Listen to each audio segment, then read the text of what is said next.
అదొక మన కోసం చేసిన అనుకోవచ్చు. కానీ మన పోటీ చెయ్యని చోట, మనం పోటీ చెయ్యని మిగతా 160 మన మిగతా అన్ని చోట్ల అసలు ఎలా నిలబడ్డారు కూటమికి, తెలుగుదేశానికి కానీ భారతీయ జనతా పార్టీ కంటే నాకు నిజంగా చాలా చాలా ఆనందం వేసింది. అలాంటి జన సైనికులకి, వీర మహిళలకి చేతులెత్తి మీ అందరికీ మనస్ఫూర్తిగా మీకు నమస్కరిస్తున్నాను. అంటే మీరు రాష్ట్రం కోసం తపన పడ్డారు, రాష్ట్ర బాగోగు కోసం తపన పడ్డారు. సో మీ అందరికీ చాలా చాలా మనస్ఫూర్తిగా నేను ఈ సందర్భంగా నేను మీకు ధన్యవాదాలు తెలుపుకుంటా ఉన్నాను. అలాగే మనం అడుగుతా ఉన్నారు, ఏమైనా ఆశించావా నువ్వు పదవులు, ఉప ముఖ్యమంత్రి అవుతామని ఆశించావా? నిజంగా చెప్పాలన్నా నిజంగా ఏమి ఆశించలే. మీరు చూశారు అసెంబ్లీలో కూడా మొట్టమొదటి నేను మాట్లాడినప్పుడు, ఎవరైతే మన దురదృష్టం ఏంటంటే మనందరం కూడా చరిత్రను ఎప్పుడు మర్చిపోతూ ఉంటాం. నిన్నగాక మొన్న వచ్చిన నాయకులు గుర్తుండిపోతారు, కానీ ఈ నేల కోసం ఎవరు త్యాగం చేశారో వాళ్ళు మర్చిపోతూ ఉంటాం. మన అమరజీవి పొట్టి శ్రీరాములు గారి పేరు ఎందుకు చెప్పానంటే, పేరును ఒక డొక్కా సీతమ్మ గారి పేరు ఎందుకు చెప్పానంటే, వారి చేసిన సేవలు మర్చిపోతే మనం కృతజ్ఞహీనులు అయిపోతాం. అందుకే నాకు ప్రత్యేకించి వారి ప్రేరణతో వచ్చిన వాడిని, ఒక వ్యక్తి మన కోసం ఎందుకు త్యాగం చేయాలి, అలాంటి ప్రేరణతో వచ్చాను. అందుకే నేను పదవులు ఏమి ఆశించలేదు. అలాంటి పదవులు ఆశించిన వాడిని నాకు వచ్చి నేనేమి ఎవరిని పదవులు అడగలేదు, ఏమి చేయలేదు. మీరు చూస్తే నేను ఎక్కడ కూడా ఎలక్షన్ టైంలో నేను ఉప ముఖ్యమంత్రి అవుతానని కానీ అసలు ఏమి నేను మాట్లాడలేదు, దాని గురించి చెప్పలే. పదవులు ఉన్నా లేకపోయినా పని చేద్దాం, ప్రజల కోసం పనిచేద్దాం, నిలబడదాం, ఈ తప్పని తప్ప వేరే ఆలోచన లేదు. అలాంటి మనకి ఈరోజున మన ప్రభుత్వంలో భాగస్వామ్యం అవటం మనందరికీ కూడా చాలా పెద్ద బాధ్యత. మనం ఈ 21 మందిని కూడా మన ఎమ్మెల్యేలు కానీ మిమ్మల్ని కానీ కలవడానికి ఎందుకు ఎంత టైం పట్టింది అని అంటే,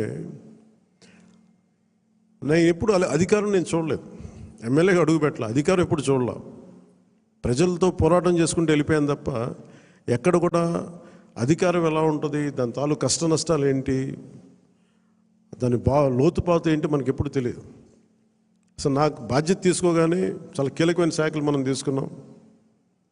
సివిల్ సప్లైస్, అలాగే సినిమాటోగ్రఫీ, టూరిజం, దాంతోపాటు పర్యావరణం, అటవీ శాఖ, అలాగే పొల్యూషన్ శాఖ, పంచాయతీరాజ్, రూరల్ వాటర్ సప్లై, ఇన్ని కీలకమైన శాఖలు తీసుకున్నప్పుడు నాకు ఒకటే అనిపించింది, చాలా అవగాహన ఉండాలి. ప్రత్యేకించి శాఖలు కూడా నేను అందరూ అనుకోవచ్చు ఎందుకు పెట్టుకున్నాను నేను ఈ శాఖలన్నీ అంటే, ఇది నా మీద చాలా బాధ్యత ఉంది. పదే పదే మాట్లాడాను నేను, కొంత దాన్ని సంపూర్ణంగా కొంత ఒక విధి విధానాలు ఏర్పరిచిన తర్వాత సరైన సమయంలో బాధ్యతల నుంచి కూడా తప్పుకుంటాను, ఇంకెవరికైనా కూడా అప్పగించేస్తాను. కాకపోతే అది చేసే ముందు ఖచ్చితంగా విధి విధానాల మీద చాలా బలమైన ఒక విధి విధానాలు బలంగా ఏర్పరిచి ఆ బాధ్యతలు అప్పుడు అప్పచెప్తాను. అలాగే మనందరి మీద కూడా 5 సంవత్సరాల కాలం గిరుని తిరిగిపోతుంది, ఎక్కువ సమయం పట్టదు. అలాగే మన ఎమ్మెల్యేలందరికీ కూడా, పోటీ చేయని చోట్ల కూడా మన నాయకులందరికీ కూడా ఇది భవిష్యత్తు ఉన్న పార్టీ. అది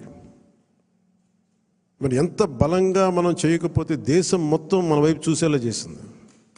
దేశం మొత్తం ఈ రోజున ఎవరన్నా సరే దేశం మొత్తం మీద ఢిల్లీలో ఎక్కడికి వెళ్ళినా నన్ను పదే పదే పిలిచి గౌరవిస్తున్నారంటే అది మీ అందరూ చేసిన కష్ట ఫలితం. అది నేను ఒక్కడిని చేశానని కానీ, నేను ముందు నడిపించానేమో కానీ, నాతో పాటు నడవడానికి మీరందరూ ఉండి 21 మంది మనకి సభ్యుల్ని, 2 పార్లమెంట్ సభ్యుల్ని గెలిపించుకొని తీసుకెళ్ళటం ఆషామాషే విషయం కాదు. మన ఉదయ్ గారు కానీ, బాలశౌరి గారు కానీ మనం అడుగుతున్నారు నెక్స్ట్ పార్లమెంట్ సెషన్స్ ఉన్నాయి ఏం మాట్లాడాలి అంటే, ఉదయ్ గారు కూడా చెప్పారు మీరు ముందు అవగాహన చేసుకోండి, ఎలా మాట్లాడాలి, ఏం మాట్లాడాలి, ఈ సెషన్ అంతా అవగాహన చేసుకోండి. ఏదైనా కీలకమైన పరిస్థితులు అంశాలు ఉంటే సీనియర్ పార్లమెంటరీ బాలశౌరి గారు ఉన్నారు, ఆయన ముందుకు తీసుకెళ్తారు. ప్రధానమంత్రి గారితో కూడా చెప్పేటప్పుడు ఏం మాట్లాడాలని అడిగితే ఉదయ్ గారికి బాలశౌరి గారికి ఒకటే చెప్పాను, 140 కోట్ల మంది బరువు మోసే ప్రధానమంత్రి గారికి మనం సహాయపడాలి కానీ ఆయనకి బరువు పెంచకూడదు, ఇది ఒక్కటే చెప్పండి, నా మాటకే చెప్పండి ఆయనకి. మేము మీకు బరువు తగ్గించే వాళ్ళమే కానీ బరువు పెంచే వాళ్ళం కాదు. అందరూ అడుగుతూ ఉన్నారు, ఎందుకు వెళ్ళి మీరు ప్రధానమంత్రి గారిని కలవరు, వెంటనే కలవచ్చు కదా అంటే నాకు తెలుసు ఆయనకి. ఆయన గుండెల్లో స్థానం ఉన్న తర్వాత ఆయన పక్కన నిలబడాలండి. అది అవసరమైన మేరకు సరైన పరిస్థితులు వచ్చినప్పుడు ముందుకు తీసుకెళ్తాం, కలుస్తాం. అందుకే దశాబ్దం పాటు ఆయన కలవకపోయినా నేను ఎప్పుడు కూడా బాధ్యతలు మోసే ప్రతి ఒక్కరికి కూడా నేను అండగా ఉండాలని కోరుకునేవాడిని. బరువు పెట్టకూడదు వాళ్ళకి అని. కనీసం కూర్చోబెట్టి ఒక ఫోన్ కాల్ కూడా చేయను. ఎందుకంటే మీకు అవసరమైతే ఒకటే చెప్తాను, మీకు అవసరమైతే నేను ఎప్పుడు ఉంటాను, ఒక్క మాట చెప్పండి నాకు, నేను మీకు అండగా ఉంటానని చెప్తాను. నాకు అట్లా జన సైనికులు, వీర మహిళలు బలంగా నిలబడిపోయారు. నాకు ఏం ఆశించలేదు, ఎవరు కూడా చిన్న పదవి ఆశించలా, ఏం ఆశించలా. వాళ్ళ కోరికల్లో మార్పుగా రావాలి, ఆ మార్పు కోసం మేము నిలబడాలి అని ఒక కట్టుదిట్టమైన ఆకాంక్ష తప్ప ఇంకే స్వార్థం లేదు. అలాగే మన నాయకులు కూడా, పోటీ చేయని నాయకులందరికీ కూడా పేరు పేరున మీ అందరికీ ధన్యవాదాలు తెలుపుకుంటా ఉన్నాను. నేను 21 సభ్యులు మొన్న పిఠాపురం సభలో కూడా చెప్తా ఉన్నాను. చిన్నప్పుడు మా టీచర్ చెప్తా ఉన్నారు, ఆయన బైబిల్లో ఎప్పుడన్నా నేను వెళ్ళే సిచ్యువేషన్కి వెళ్ళే టైంకి ఆవిడ ఏదో చదువుతూ ఉన్నారు, బైబిల్ చదువుతూ ఉన్నారు, ఆవిడ మాట్లాడేది. ఏదో ఒక రోజు వెళ్తే ఏదో చదువుతూ